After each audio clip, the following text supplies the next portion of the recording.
Hi കൂട്ടുകാരെ, പുതിയൊരു വീഡിയോയിലേക്ക് എല്ലാവർക്കും സ്വാഗതം. അങ്ങനെ രാഹുലിന് ഒരു ഉറപ്പ് കൊടുക്കണം കേട്ടോ. സച്ചിയെ കണ്ട് സംസാരിക്കാം എന്നുള്ള ആ ഉറപ്പ് കൊടുക്കണം കേട്ടോ. ഇത് കേൾക്കുന്ന രാഹുൽ പറയുകയാണ്, ഒരു കൂടി തരാൻ തയ്യാറാണെങ്കിൽ, മൃദുല ഒഴിവാകുകയാണെങ്കിൽ തീർച്ചയായും ഞാൻ ഇന്ദുവിനെ സ്വീകരിക്കാം എന്ന ആ ഉറപ്പോടുകൂടി രവിയും സുധനും കൂടിയിട്ട് രാഹുലിനെ പറഞ്ഞു വിടുകയാണ് കേട്ടോ. എന്നാൽ ഈ സമയം രവി ഇല്ലാത്തൊരു സമയമാണ് എന്ന് അറിയാൻ വേണ്ടി ഹർഷയ്ക്ക് ഇങ്ങനെ സുഷീൽ വിളിക്കുകയാണ്. അപ്പോൾ ഹർഷ ഉടൻ തന്നെ, എന്താ ആൻറ്റി, അതേ കാര്യങ്ങളൊക്കെ കൈവിട്ട് പോവാണ്, ഇനി എന്തായാലും അവളിപ്പോൾ ഷോപ്പാണ് ചോദിച്ചിരിക്കുന്നതൊക്കെ നീ അറിഞ്ഞതല്ലേ, അതുകൊണ്ട് തന്നെ ഇനി അടുത്ത കാര്യം നമുക്ക് നീക്കണ്ടേ, അവളുടെ പേരിൽ എന്തായാലും ഈ രജിസ്ട്രേഷൻ നടക്കില്ല, അവളുമായി ഇനിയിപ്പോൾ കാര്യങ്ങൾ തീരുമാനിക്കില്ല, അവളുടെ അച്ഛനും ഞങ്ങളുടെ മുഖത്തടിച്ച് സംസാരിക്കുന്ന പോലെയൊക്കെ സംസാരിച്ചു എന്ന് ഹർഷയോട് പറയാൻ കേട്ടോ.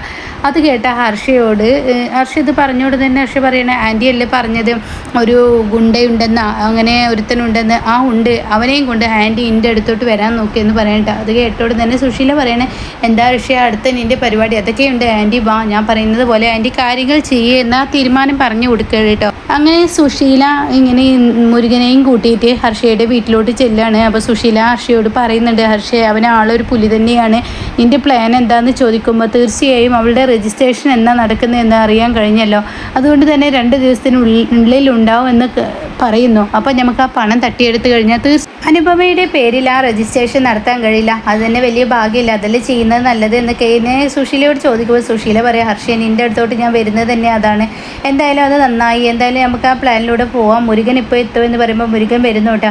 അങ്ങനെ മുരുകനാണെങ്കിലോ, എന്തിനാ നിങ്ങൾ എന്നെ വിളിച്ചത്, എൻ്റെ ആ കുഞ്ഞമ്മ ഇവിടെ എവിടെയെങ്കിലും ഉണ്ടോ എന്ന് ചോദിക്കുമ്പോൾ അതൊക്കെ പിന്നെ പറയാം, എനിക്ക് 2 ലക്ഷം രൂപയുടെ ആവശ്യമില്ലുള്ളത്, ഞങ്ങൾ നിങ്ങൾക്ക് 2 ലക്ഷം രൂപ തരാം. അത് കേട്ടോട് തന്നെ മുരുകൻ പറയണേ, എന്നാൽ നിങ്ങൾ അഡ്വാൻസ് ആയിട്ട് എന്തെങ്കിലും തരണം, ആദ്യം ഞാൻ ചെയ്യേണ്ട പ്രവൃത്തി എന്താണെന്ന് നിങ്ങൾ പറയൂ. അതെ, ഒരു അനന്തം മാഷ് എന്ന് പറയുന്ന ഒരു മാഷുണ്ട്. അനന്തം മാഷ, അതെന്ത് മാഷ് എന്നിങ്ങനെ മുരുകൻ ചോദിക്കുമ്പോൾ ഉടൻ തന്നെ പറയാണ്, അനന്തം മാഷുണ്ട്, അയാളുടെ മകളുടെ വീടിൻ്റെ രജിസ്ട്രേഷനാണ്, ആ രജിസ്ട്രേഷൻ നടക്കാൻ പാടില്ല. എന്താ നിങ്ങൾ പറഞ്ഞത്, എന്താ എനിക്ക് മനസ്സിലായില്ല എന്ന് പറയുമ്പോൾ, തീർച്ചയായും ആ രജിസ്ട്രേഷൻ നടക്കാൻ പാടില്ല, അത് നീ തടയിടുകയാണെങ്കിൽ നിനക്ക് ഞങ്ങൾ 2 ലക്ഷം രൂപ തരാം എന്ന് മുരുകനോട് പറയുമ്പോൾ മുരുകൻ പറയും, ആരാണ് ഈ അനന്തം മാഷ്, ഞാനെങ്ങനെ ആ ആളെ അറിയുമെന്ന് പറയുമ്പോൾ സുശീല പറയണേ, അത് നിങ്ങൾ പേടിക്കണ്ട, ആരാളാണെന്ന് ഞാൻ നിങ്ങൾക്ക് കാണിച്ചു തരാം, നിങ്ങൾ അതുപോലെ അങ്ങ് ചെയ്താൽ മതി, അയാൾ പണവുമായിട്ടായിരിക്കും രജിസ്ട്രേഷന് വരിക, ആ പണം നിങ്ങൾ തട്ടിയെടുക്കണം. അത് തട്ടിയെടുക്കലൊക്കെ കുറച്ച് റിസ്ക്കാണ്, അത് ഈ 2 ലക്ഷം കൊണ്ടൊന്നും നടക്കുമെന്ന് തോന്നുന്നില്ല. അപ്പോൾ അത് കേൾക്കുന്ന ഹർഷയും സുശീലയും തിരിച്ചു മറിച്ച് നോക്കരുട്ട.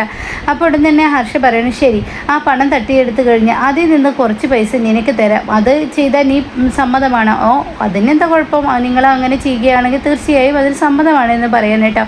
പിന്നീടാണെങ്കിലോ ഈ മുരുകനെ അവിടെ നിന്നും പറഞ്ഞു വിടുകയാണ്, എന്നാൽ ശരി മുരുകൻ, നീ പോയിക്കോ, ഞങ്ങൾ തമ്മിൽ സംസാരിക്കാനുണ്ട്, ഞങ്ങൾ ഡേറ്റ് നിന്നെ അറിയിക്കാമെന്ന് പറയുമ്പോൾ അഡ്വാൻസ് വേണമായിരുന്നു എന്ന് പറയുമ്പോൾ ഹർഷ എന്ത് ചെയ്യുന്നു, 25,000 രൂപ തൻ്റെ കൈകളിൽ നിന്ന് എടുത്തു കൊടുക്കുന്നുണ്ട് കേട്ടോ. അങ്ങനെ ഹർഷ ഈ മുരുകനെ പറഞ്ഞു വിടുന്ന സമയത്താണ് അങ്ങോട്ടേക്ക് രവി കയറി വരുന്നത്. എന്നാൽ രവിയെ കാണുന്ന ഹർഷയും സുശീലയും ഒന്ന് നന്നായി പരുങ്ങുന്നുണ്ട്. ഈശ്വര, പെട്ടല്ലോ, ഇയാളുടെ മുന്നിൽ തന്നെ ഇയാൾ എന്നെത്തി, ഇനിയിപ്പോൾ എന്തായാലും അനുപമക്ക് ഇത് കൊളത്തി കൊടുക്കും എന്ന ആ പേടി ഹർഷയുടെ ഉള്ളിൽ സുശീല ഉള്ളിൽ വന്നു കേട്ടോ. അങ്ങനെ ഈ മുരുകനെ കണ്ടോടെ തന്നെ മുരുകനെ ഇങ്ങനെ തുറിച്ച് നോക്കുകയാണ് രവി. അപ്പോൾ മുരുകനാണെങ്കിലും പെട്ടെന്ന് ബൈക്കെടുത്ത് പോകുന്നു. എടാ നിൽക്കട എവിടെയെന്ന് പറയുമ്പോൾ തിരിഞ്ഞ് നോക്കാതെ മുരുകൻ പോകുന്നു കേട്ടോ. ഇതേ സമയം രവി അങ്ങ് ദേഷ്യം പിടിച്ചിട്ട്, എന്താ നിങ്ങളോട് ഞാൻ പറഞ്ഞില്ലേ എന്ന് പറയുമ്പോഴേക്കും സുശീല അവിടെ നിന്നും അങ്ങ് ഒരൊറ്റ പോക്ക് അങ്ങ് പോവുകയാണ് കേട്ടോ. പിന്നീട് ഹർഷയുടെ നേർക്കാണ് രവി എടുക്കുന്നത്. എന്നെ കണ്ടപ്പോൾ ആ തള്ളയും വേറൊരുത്തനും ഇവിടെ നിന്ന് ഇറങ്ങിപ്പോയല്ലോ, ആരാണ് ആ ചെറുക്കൻ, ക്രിമിനലാണ്, അവനെ കണ്ടാൽ തന്നെ ഒരു പേടിയുടെ മുഖഭാവമുണ്ട് അവൻ്റെ മുഖത്ത്, അതുകൊണ്ട് തന്നെ അവൻ ആരാണെന്ന് ചോദിക്കുമ്പോൾ എന്നെ കാണാൻ വരുന്നവരാരാണെന്ന് നിങ്ങളോട് എനിക്ക് ബോധ്യപ്പെടുത്തേണ്ട ആവശ്യമില്ലെന്ന് ഹർഷ പറയുമ്പോൾ ഉടൻ തന്നെ രവി പറയണേ, അത് നീ പറയുന്നത് പോലെയല്ലല്ലോ എനിക്ക് ബോധ്യപ്പെടുത്താൻ, എൻ്റെ വീട്ടിൽ ആര് വരണം ആര് വരണ്ടെന്ന് തീരുമാനിക്കുന്നത് ഞാനാണ്, അതുകൊണ്ട് ബോധ്യപ്പെടുത്തിയേ പറ്റുള്ളൂ എന്ന് പറയണേട്ടോ.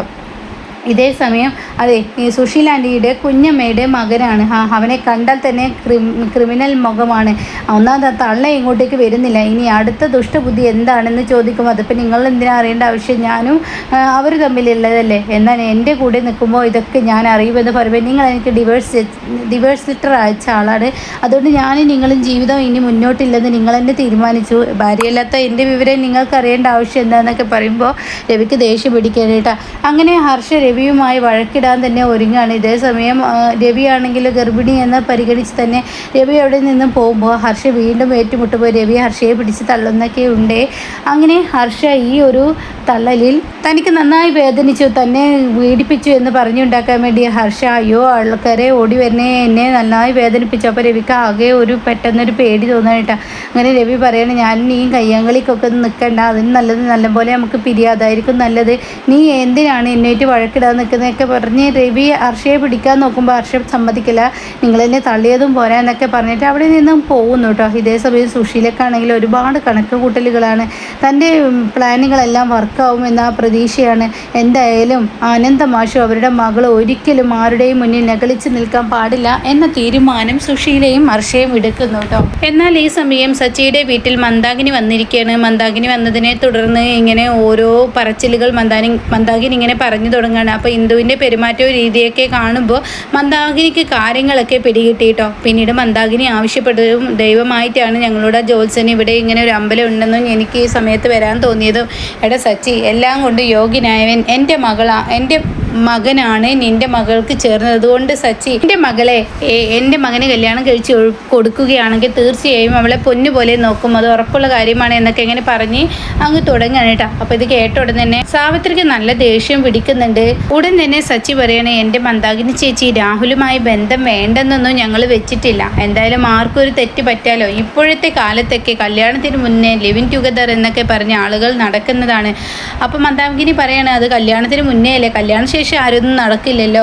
അതുകൊണ്ട് നിൻ്റെ മകൾക്ക് എന്തുകൊണ്ട് യോഗ്യനായ വരൻ എൻ്റെ മകനാണ്, അവൻ അവളെ പൊന്നുപോലെ നോക്കും. ചില കുറവുകളൊക്കെ ഉണ്ട്, ഷുഗറിൻ്റെ പ്രശ്നങ്ങൾ അങ്ങനെയൊക്കെ ഉള്ളൂ, അല്ലാതെ എൻ്റെ മകൻ സ്നേഹമില്ലാത്തവനും വേറെ പ്രശ്നങ്ങളൊന്നും ഇല്ല എന്നൊക്കെ പറയുമ്പോൾ ഇന്ദുവിനെ അംഗീകരിക്കാൻ കഴിയില്ല കേട്ടോ. അങ്ങനെ ഈ സമയം സച്ചിയും സാവിത്രിയും ആകെ പ്രതിസന്ധിയിലാവുകയാണ്. തൻ്റെ മകൾക്ക് വേറൊരു വിവാഹാലോചന ഇപ്പോഴത്തെ നടത്തുമ്പോൾ രാഹുലുമായുള്ള ആ ബന്ധം ഇനി മുന്നോട്ട് വേണമെന്നുള്ള ആ ഒരു മനോസ്ഥിതി ഇവരുടെ ഉള്ളിൽ വന്നു തുടങ്ങുകയാണ് കേട്ടോ. അപ്പോഴായിരിക്കും രവിയും സുധനും കൂടിയിട്ട് ഇങ്ങനെ സച്ചിയെ കാണാൻ വരുന്നത്. കാര്യങ്ങൾ അവർക്ക് മുന്നിൽ വ്യക്തമാക്കുകയാണ്. രാഹുലിനെ ഇങ്ങനെ മൃദുല ഒഴിവാക്കി കൊടുത്താൽ ഒരു കോടി രൂപ അവൾക്ക് കൊടുത്തു കഴിഞ്ഞാൽ മൃദുല ഒഴിവാക്കി തരാമെന്ന് പറഞ്ഞിട്ടുണ്ട്.